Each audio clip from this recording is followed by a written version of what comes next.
Iscariot Chapter 3. Iscariot opened his dreary eyes. The morning was still dark, and only the earliest of creatures was stirring. He lay there looking up at his ceiling, his mind void and yet in tangled webs. He removed the covers and went to check on his son, who was resting at the foot of his bed. Silent, he slept as Iscariot leaned over him. He watched and listened as his son breathed in and out. It put a rare smile on Iscariot's face to see his son healthy, knowing he had nothing to fear. He watched him sleep a little while longer, as he did not want to go back to sleep himself. The nightmares had been wicked the past few nights. Dreams of demons and abominable beasts, others of his wife trying desperately to tell him something but always vanishing before she could speak the words. He struggled mightily to keep his eyes open as his head bounced up and down, falling in and out of consciousness. He finally rested his head on the back of the chair he'd been sitting in, and his mind took him back to the Battle of Erbil. Iscariot looked up in the night sky, examining the stars, wondering what mysteries they held. Why did God put these in the sky for us to see? What are we to look for?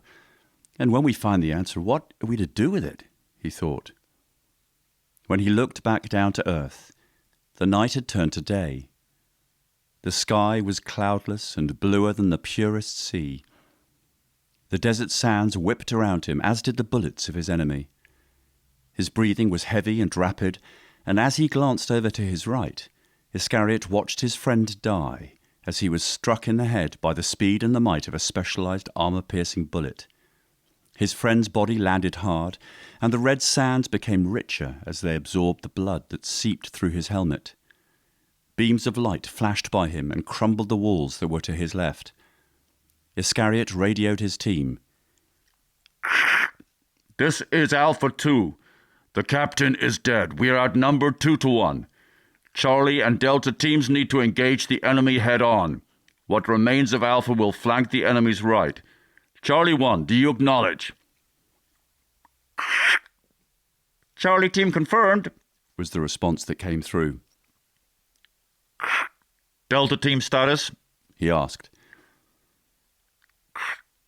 "Delta confirmed. What of Bravo?" questioned the Delta leader.